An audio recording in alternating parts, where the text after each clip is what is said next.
On today's show, the Eastern Conference is starting to look different before the draft gets here. Plus, could there be a big move out there for the Cavs? We'll talk about all that and so much more on today's draft day edition of Locked On Cavs.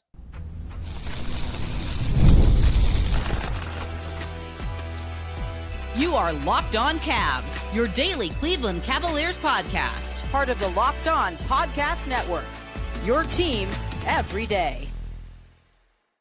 What's up, everybody? My name is Danny Cunningham. You might know me from my time covering the Cleveland Cavaliers, places like my Substack, The Inside Shot, Cleveland Magazine, 92.3 The Fan, and a number of other stops along the way. I want to say thank you to you for making Locked On Cavs your first listen today and every day. You can find the show anywhere you get your podcasts, Apple, Spotify, anywhere else. Make sure you drop us a 5-star rating, leave us a nice review, and of course, be a friend. Tell a friend about Locked On Cavs. Make sure you're subscribed. Make sure a friend is subscribed as well. And if you're watching the show on YouTube as we get started here, do me a favor, hit that thumbs up button for me, click subscribe, and hit that notification bell so you don't miss the latest Locked On Cavs content, a proud part of the Locked On Podcast Network, your team every day. Since we last spoke yesterday, there have been a couple of pretty big trades in the NBA, more specifically in the Eastern Conference with the Boston Celtics. Of course, the Celtics were this season the regular season rival of the Cleveland Cavaliers. The Celtics won the title last year, did not have the postseason that I think anybody, including myself, envisioned for them. And now they're kind of punting on, I think, this next season. That is the message that I've gotten from them. And that is something that does, of course, affect the Cavs and affects the rest of the Eastern Conference. And I've spent a significant amount of time over the last week or so talking about where things stand in the East and just where the Cavs should be viewed. And of course, everything changed even more on Sunday night when Tyrese Haliburton tore his Achilles, and it sounds like he's not going to play at all next season. He joins the ranks of Jason Tatum, who's probably not going to play much, if at all, next season. Damian Lillard, who's not going to play much, if at all, next season. All three of those guys with Achilles tendon tears during the postseason. So that certainly did shape the Eastern Conference a little bit going into this offseason. And the moves that the Boston Celtics made are interesting from a Cavs angle on a number of different fronts. And one of them is the Celtics are going to have a gap year next year. They're not going to be a championship contender. They still have nice players. They're not going to be a bad team. I would anticipate the Celtics still being a playoff team next year, but they're not going to be a championship contender. They're much more likely going to be, I think there is a better chance that the Celtics are in the play-in than have home court advantage in the first round of the playoffs next year. I think that probably the most likely outcome is them getting the 5 or 6 seed because they still do, I think, have a good coach. I think they have a talented roster as stands now, but I do think that roster probably not done changing. So far, they've traded away Kristaps Porzingis. He's now a member of the Atlanta Hawks. I want to talk about what that means in a second too. And Jrue Holiday traded from Boston to Portland, and it sounds like Holiday is going to stay put in Portland. And it's not some situation where he's going to be rerouted through Portland again, which happened on his way from Milwaukee to Boston a couple of summers ago. But I suspect they're not done shedding salary because what these two trades have done for them is it has gotten them out of the second apron, which was a primary goal. But I think the goal for the Celtics really didn't have anything to do with the aprons so much as it had to do with the tax as a whole. They wanted to kind of be able to reset the repeater tax clock, and getting out of the tax this year is something that they can do. And I don't think that they are a team that makes sense to be in the tax if they're not going to be a championship contending team, which I don't think that they're going to be. So that is a team, one more team out there that you look at from a Cavs perspective and say, okay, in theory, we thought the Celtics probably were not going to be running back and be a championship contender, but now that theory has met action because they have acted on it. They have made these moves to lessen who they are as a basketball team next year. They are much cheaper, but they're much less talented than they were. Anthony Simons is a nice player. I think he'll be a good fit there. I think he's going to score a lot of points for the Celtics, but I don't think that he is going to be able to replace a lot of the production that they're going to be missing. George Niang, friend of the pod, great guy to have in the locker room, but getting him in exchange for Kristaps Porzingis from a talent standpoint, there's a pretty big gap there. Now, George is going to shoot a ton of threes for the Celtics, but again, that Celtics team is not one that I look at and say, yes, they're going to be championship contenders. And I would not be surprised if we see something maybe on a more scaled down version, happen with the Milwaukee Bucks this summer. I would not be surprised if we see them tear down a little bit too, because they are also a very expensive team that should not be looked at as a championship contending team because they're not in that spot. But as a result of this, with Kristaps Porzingis traded to the Atlanta Hawks, that does, in my opinion, make another team in the Eastern Conference better. Of course, I don't think that this puts the Hawks at the same level or anywhere near the level of the Cavs, but it led me to thinking, what other teams in the Eastern Conference could make big moves? Are the Cavs one of those teams that could make a big move still? And just what does this landscape look like? Because right now, all of the betting markets tell you that the Cavs are the team to beat in the East. And I know that there's a very loud section of Cavs fans that does not want to hear that because they came up short in the postseason. But the fact of the matter is, the Pacers are not going to be great next year without Halliburton. He does so much for that team. They're not going to be great without him. The Celtics are not going to be a true contender. The Bucks are not going to be a true contender. The Orlando Magic, I think a lot of people should have doubts about what they're going to look like in the postseason because I still don't think that they have a point guard that they so desperately need. That was actually their biggest problem last year, aside from the injuries to Paolo and Franz. And then you've got the New York Knicks, who I don't think that the sports books believe New York's run to the conference finals was all that real, considering not just Tatum's Achilles, but a lot of the other injuries that the Celtics were dealing with during that series. So I still look at this and say, yeah, Atlanta got better. Yeah, the Celtics got worse, but the Cavs are still the team to beat in the Eastern Conference. And that is, I find it, and going up and down through the East, I don't know that there's a lot of opportunity left for teams in the East to make a jump up to like contender status.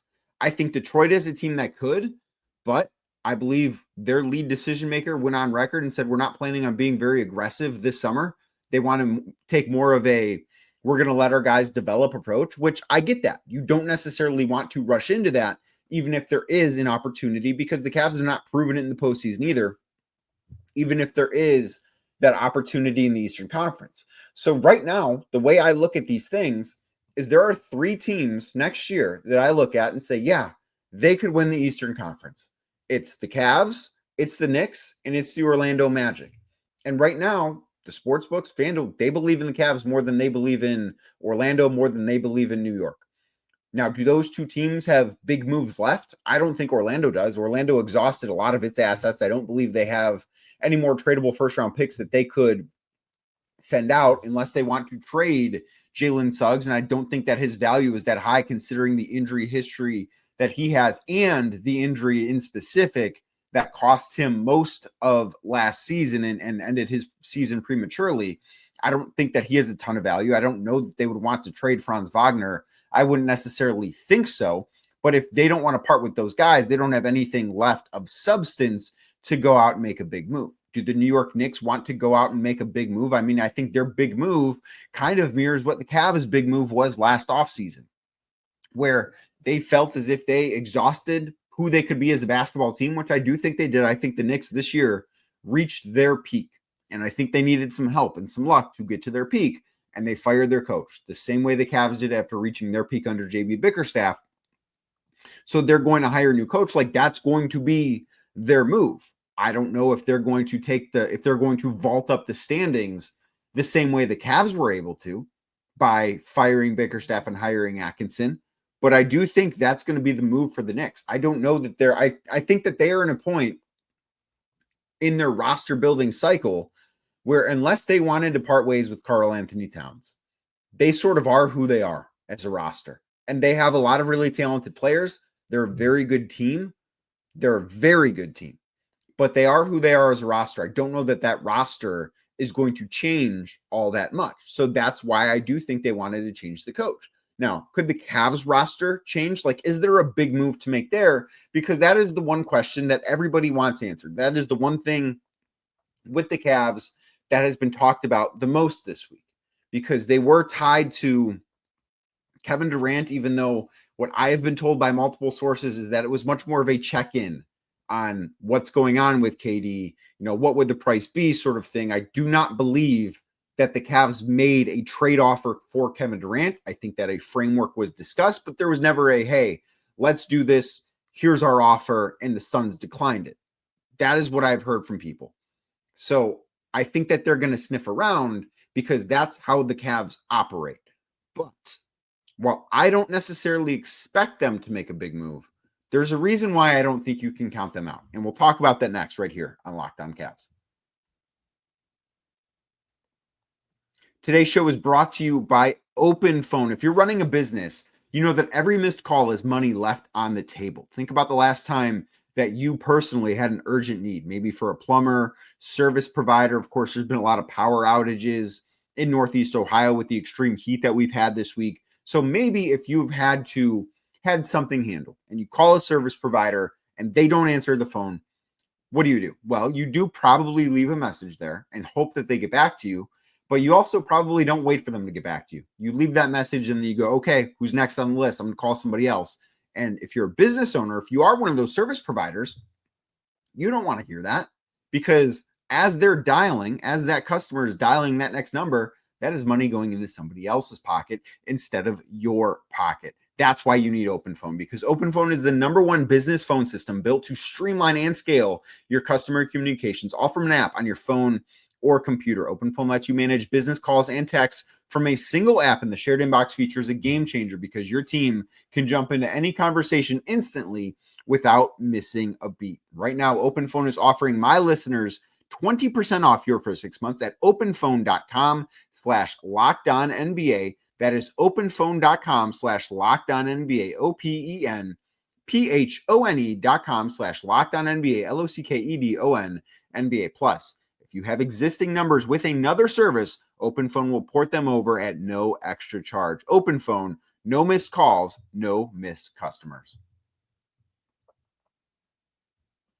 Thank you again for making Locked On Cavs your first listen today and every day. You can find the show anywhere you get your podcasts, Apple, Spotify, anywhere else. Drop us a 5-star rating. Leave us a nice review, of course. Be a friend. Tell a friend about Locked On Cavs. Could the Cavs make a big move? There's been a lot of speculation on Twitter, of course, with the Cavs being connected to Kevin Durant, that they are going to go big game hunting this offseason. I do not believe that they are going to make a big move. I would be surprised if it happens, but I do think there's a reason why you cannot rule it out if you're the Cavs. Because think of the big moves that the Cavs have made the last several transaction cycles.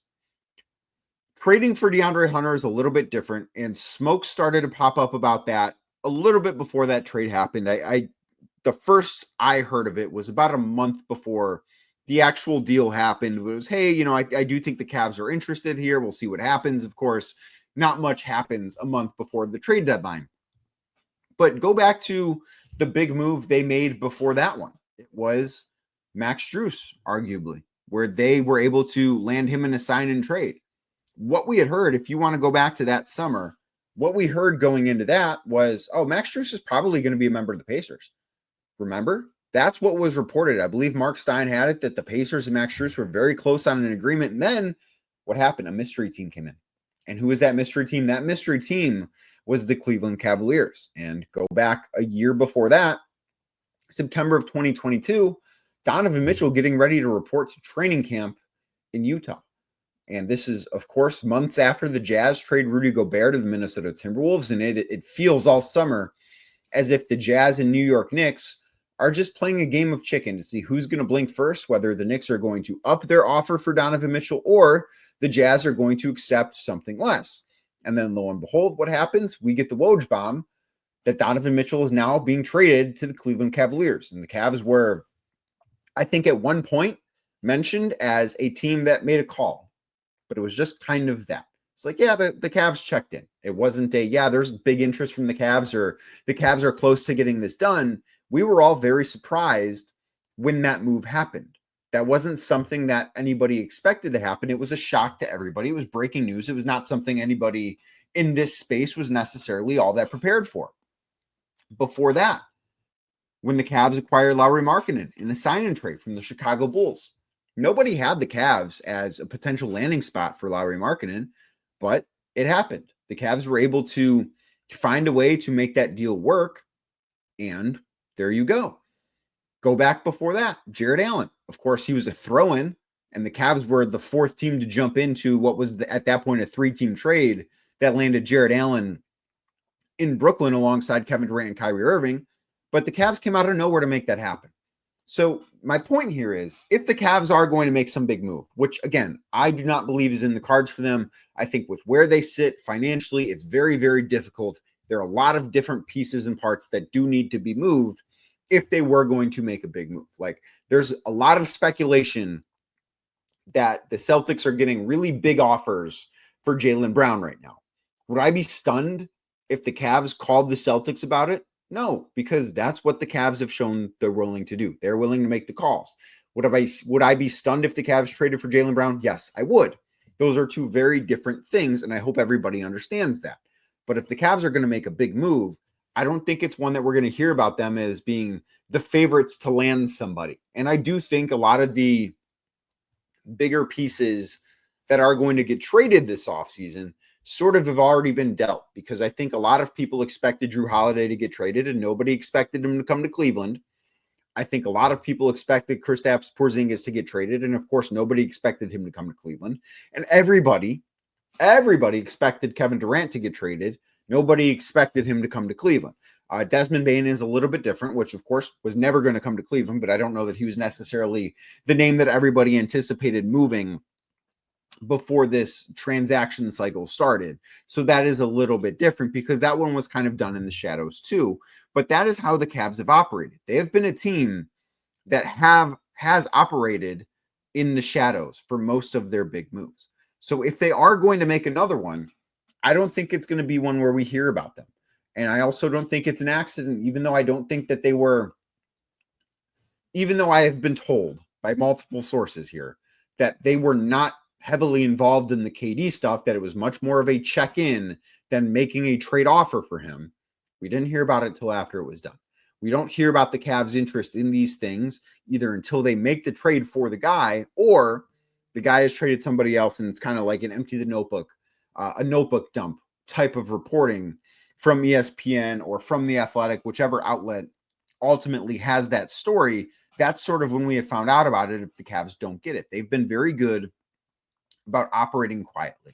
I do think that's a good quality to have in a front office, but it's also a thing to where if the Cavs are going to make a big splash, I don't think you're going to hear about that splash until it actually happens. I think that it's going to be something that's done quietly, because that is what their track record is. Not to say every single thing they've done has been done quietly, because that hasn't been the case, but I do think that their track record has been, we are going to keep things just a little bit quiet. We're going to stay under the radar. If it gets done, great. If not, you'll probably hear about our interest afterwards. But that's what the Cavs have done. That is how the Cavs have operated. So let's talk about Jaylen Brown, because he, of course, is now the biggest name that people think theoretically is available. I would be surprised if the Celtics traded him right now. I think it's probably more likely that Derek White gets traded than Jaylen Brown gets traded. I just think that having a franchise cornerstone like that is more valuable than what his contract says, and it's not as if he's not going to be very good when Jason Tatum is ready to go. I think that the Celtics would like to keep those guys together. Of course, these things can change. Anything can happen. For the Cavs to trade for Jaylen Brown, it would be, I think, like the Durant situation, but I think it would be much more complex than that.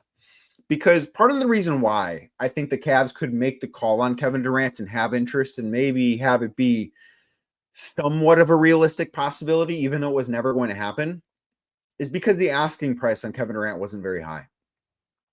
Look at the package that the Phoenix Suns got from the Houston Rockets for KD. They got Jalen Green, who I don't think is all that good. They got Dylan Brooks, who is fine, but he's mostly there for salary filler. They got the number 10 overall pick this year, which was Phoenix's pick originally. And I believe they've got 5 second-round draft picks, which who cares? If Jaylen Brown is traded, considering where Jaylen Brown is at in his career, and his contract is very similar to that of Kevin Durant. I don't think it is dollar for dollar the same, but it's in the same ballpark in terms of money. So what the Cavs would have to send out financially is pretty similar to what they would have had to send out financially to get Kevin Durant. But Jaylen Brown is 28, so he's going to cost more. He's going to cost better players. Darius Garland would have to be part of that deal. Jared Allen would probably have to be sent to a third team, in which the Cavs really don't get much back.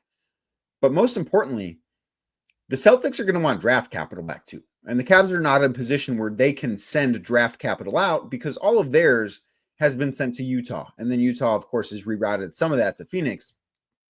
But they're not in a position where I think they can put together a package that the Celtics would want for Jaylen Brown. Because if they trade Jaylen Brown, they're in a position where it's more than just a soft reset. It becomes a pretty hard reset. And you kind of hope 2 or 3 years from now, that's when the Celtics could be back. If you are running their operation, if you're Brad Stevens, the general manager of the Celtics, if you're doing that, you're thinking, okay, we're not going to be competitive in 26. We're not going to be competitive in 27. Maybe by 2028, we are back making an arrival into the postseason the way that OKC had their reset.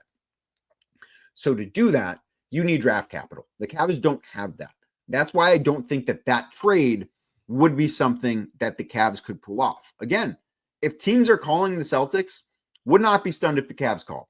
But I don't think that these two teams match up. And I also don't think that the Boston Celtics would want to send Jaylen Brown to the Cleveland Cavaliers. I think that is something that matters in the same way that I don't think Matt Ishbia would have wanted to send Kevin Durant to the Cleveland Cavaliers. Although the only difference is there, the Suns would be the team getting a player in his prime back and not the Cavs, where in this deal, the Cavs would be getting an all-NBA player in his prime coming back to Cleveland. So I just don't think that that is something that's going to happen. All right, so the draft starts tonight. The Cavs don't have a pick. We'll talk about it a little bit. I want to do more tomorrow when we know who is on the board and what things look like, because could the Cavs make a trade tonight or tomorrow? I think it's possible around the draft. We'll talk about that next right here on Locked On Cavs. Today's show brought to you by Wayfair. There's nothing like stepping into your own outdoor patio space and feeling like you've escaped to a personal oasis. If you're wanting to update your patio this season, Wayfair has made it so easy to turn that space into a space that feels like yours. Comfortable, stylish, and ready for summer. Summer is here. I love summer. I love being outside. Love a good patio. String lights on a patio. Make it a great touch. You can do that at Wayfair. You can do a lot of things in your patio at Wayfair because they've got everything you need to level up your outdoor space. Conversation sets, outdoor bars. That sounds great to me. Fire pits, hot tubs, gazebos. Love a good gazebo too. And yes, even those string lights that I mentioned to set the vibe. It's like giving your backyard that resort feel without the resort price tag. So don't wait. Make your outdoor space your dream oasis today with Wayfair and enjoy it all summer long. Head to wayfair.com right now to shop a huge outdoor selection. That's wayfair.com, Wayfair.com. Wayfair, every style, every home. Thank you again for making Locked On Cavs your first listen or watch today. If you're watching on YouTube, do me a favor, hit that thumbs up button for me as we roll along here. Click subscribe and hit that notification bell so you don't miss anything from Locked On Cavs. The draft is here, begins tonight. The Cleveland Cavaliers, of course, do not have a first round pick. They have 2 picks in this second round of this draft. I would be stunned if the Cavs traded into the first round. I would be very, very surprised if that happens. I am expecting this night, in terms of the Cavs making a pick, to be a quiet one. That said, I can't promise that it's going to be quiet from just a transactional standpoint. The Cavs have 2 picks tomorrow night in the second round.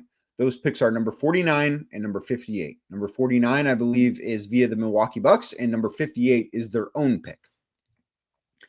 I would be surprised if the Cavs made 2 second-round picks. I wouldn't be stunned if they did, but I would be mildly surprised if they make both of those selections. I do think that this could be a time, because I do believe that the Cavs are looking to make trades around the roster, maybe not big splashes, and I don't think you really make big splashes as the Cavs with pick number 49 and pick number 58. That's just not a realistic thing to expect. But I do think that that could be a way maybe to trade somebody like Isaac Okoro, to trade somebody like Dean Wade. I think that is something that could be possible around those picks. So I think that those are the sort of moves that this week the Cavs could make. I would be surprised if by the end of this week, if the Cavs have not made a transaction. That doesn't mean they're going to, but I think it's probably a little bit more likely than not that they do. I think that they do want to make moves around the edge of the roster. I think that they would like to be able to bring back Ty Jerome, and I think if they can unload Isaac Okoro's contract, that is something that makes signing Ty Jerome to a deal around $11 million just a little bit more palatable, because that would be something that would save them quite a bit when you talk tax dollars. Because if you go back, go look at some of the Bobby Marks does a very good job of this over at ESPN. Go look at some of the contract numbers that he has thrown out and how much money the Celtics have saved by trading away two players, by trading Jrue Holiday and by trading Kristaps Porzingis. They've traded a lot of tax money out the door. And trading Isaac Okoro, if they want to re-sign Ty Jerome, if they want to re-sign Sam Merrill, that would save them a lot of money. The one other thing I wanted to toss in here today, I've not done digging on this. I don't know, but I do wonder if, with Kristaps Porzingis now being a member of the Atlanta Hawks after the trade, I do wonder if Larry Nance Jr. is somebody that could be available, because I do think he is somebody that makes a lot of sense in Cleveland as that backup third big. I think he is somebody that could make a lot of sense there. Now, is he willing to take a minimum contract to come back to Cleveland? I don't know. I don't have that answer. Maybe he is, maybe he's not. But he's an unrestricted free agent. And now the Atlanta Hawks have Kristaps Porzingis. They've got Onyeka Okongwu. I would be very surprised if Clint Capella is back there, but they've got a couple of bigs in front of him. And I just wonder if maybe he lost out on some money by the Hawks making this trade, if now they might not want to pay him what they could have paid him before. And I wonder if he could be coming back to Cleveland. I've not dug into that. I've not done reporting. This is pure speculation. But I think that is something that, as we look at free agency moves, that could be one that makes sense for the Cavs to bring in as a third big. I don't know. We'll see. Obviously, he is from Northeast Ohio. He's got plenty of ties to this organization. It could be a thing, but this is pure reckless speculation right now. I have not done digging into it, but it is a thing that I just wonder. That is where my mind went when they traded for Kristaps Porzingis on Tuesday night. I instantly thought, well, I wonder if what this could mean for Larry Nance Jr. and if that could mean something for the Cleveland Cavaliers. But I will be back tomorrow. We'll talk a little bit of the first round of the draft, any moves the Cavs make, any moves that happen, of course, that affect the Cavs. Plus, we will take a look who could be on the board for the Cavs in the second round if they still have both those picks by the time I go record on Wednesday night. So thank you for making Locked On Cavs your first listen today. Thank you for making it your first listen every single day. You can find the show anywhere you get your podcasts. Apple, Spotify, or anywhere else. Make sure you drop us a 5-star rating. Leave us a nice review. And of course, be a friend. Tell a friend about Locked On Cavs. Make sure you're subscribed. Make sure a friend is subscribed as well. And hit that thumbs up button as we get out of here. I'll be back tomorrow talking more about the Cleveland Cavaliers.